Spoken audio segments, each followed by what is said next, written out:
Audience అంతలో వచ్చి theatres కి అంత రేంజ్ లో కలెక్షన్స్ పెట్టారు. లిటిల్ ఆర్ట్స్ సినిమా లేకపోతే మిరాయి కానీ సినిమా బాగాలేదంటే ఎవడు రెండో రోజు చూడదు.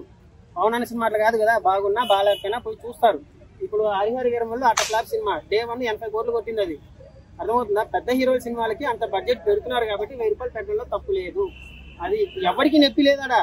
1000 రూపాయలు పెట్టినా 1200 పెట్టినా సరేనా, ఎవడు ఏం ఫీల్ అయిపోవట్లేదు. ఫీల్ అయ్యేదంతా ఎవరో తెలుసా, మీడియా వాళ్ళే ఫీల్ అవుతున్నారు.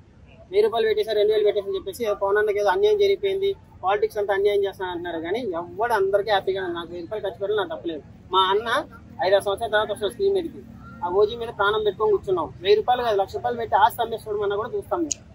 అలా బాయ్కాట్ ఓజీ అంటున్నారు సోషల్ మీడియా. బాయ్కాట్ లేదు, లౌడాల కాటు లేదు. ఎవడాడు అనేది బాయ్కాట్ అంత సీన్ లే. సీట్ చినిగిపోతాయి. ఇప్పటి వరకు ఉన్న రికార్డులన్నీ ఎగిరిపోతాయి. సంజయ్ స్క్రీన్ జరిగింది, ఆడాడో చనిపోయాడు అంటారు కదా. ఓజీకి చూడండి, కింద ఇన్సూరెన్స్ చేసి పెట్టుకోవాలి, సీట్ల కింద రాడ్లు పెట్టుకొని కూర్చోవాలి. ఆడ హరిహర వీరమల్లు పోతుందని మాకు ఎప్పుడో తెలుసా. ఆ సినిమా పోతుంది ఎవరు అడిగినా చెప్తారు పవన్ అన్న ఫ్యాన్స్. ఎవడు బ్యానర్లు కట్టలే, కట్అవుట్ కట్టలే. ఓజీతో మాట్లాడదాం. ఓజీ అటర్ ఫ్లాప్ అయినా కూడా ఒక పని చెప్పిన, పవన్ అన్న అటర్ ఫ్లాప్ సినిమా కలెక్షన్స్ మిగతా హీరోల ఇండస్ట్రీ హిట్ కలెక్షన్స్ గుర్తుపెట్టుకోండి. పవన్ అన్న స్టామినా ఏందో ఓజీతో చూపిస్తాం అంతే. కరెక్ట్ సినిమా పడినంత వరకు ఎవరైనా మాట్లాడతారు, కరెక్ట్ సినిమా పడినప్పుడు మేము మాట్లాడతాం. అలా అంటే కళ్యాణ్ గారి సినిమాలు మన అత్త నుంచి దారి నుంచి చూస్తున్నాం. పైరసీ అన్న అయితే ఈ సినిమాని ఆపాలన్నా చూస్తారు. ఎందుకు కళ్యాణ్ గారి సినిమాలకి ఇలా జరుగుతుంది? ప్రతి సినిమాకి అవుతుంది. కళ్యాణ్ అన్న సినిమా అనేసి అంటున్నారు, ఏం లేదు. ప్రతి సినిమాకి అవుతాయి, కొన్నిసార్లు లీక్ అవుతాయి. అవన్నీ పుష్ప కూడా లాస్ట్ వరకు షూటింగ్ చేశారు. 2 రోజుల ముందు రోజు వరకు షూటింగ్ చేస్తానే ఉన్నారు. అది కామనే అన్న.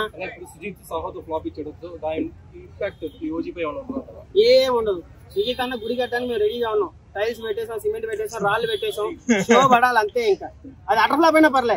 పవన్ అన్న అప్పుడెప్పుడో బెంగాల్ టైగర్ సిద్ధార్థ రాయల్ అని చెప్పి ఖుషీలో కత్తి తిప్పుతా ఉంటే ఆ ఏ స్టైల్ కి అమ్మాయి నిజంగా అమ్మాయి అంటే పెట్టేసేవాడిని. అట్లాంటి ఇదనమాట నేను, సరేనా. అలాంటిది ఇప్పుడు సుజిత్ మళ్ళీ అదే కత్తి పట్టుకొని మళ్ళీ అదే ఒక 25 సంవత్సరాల వెనకాల తీసుకెళ్ళిపోయాడు అన్న. సినిమా రిజల్ట్ మాకు అవసరం లేదు, ఆయనకి రెడీగా ఉంది గుడి మాత్రం. ఇంకోటి తమనన్న కూడా కట్టాలి ఇప్పుడు కొత్తగా. అప్పుడు అందరూ నందమూరి మ్యాన్సన్ వస్తామని అంటారు కదా. ఓసీ తమన్, బీపీ తమన్ కచ్చా దాగి కొట్టాడు దానికి ఓజీకి మ్యూజిక్, సరేనా. నరాలు తెగుతున్నాయి. ఇక నైట్ ఓసీ తమన్ అనే మాట్లాడాలా, ఓకేనా. ఓసీ దాగి అందరూ చచ్చిపోతున్నారు, లివర్లు ఖరాబ్ అయిపోయి. అట్లా ఓసీ దాగే కొట్టాడు ఆయన, అది ఓజీకి.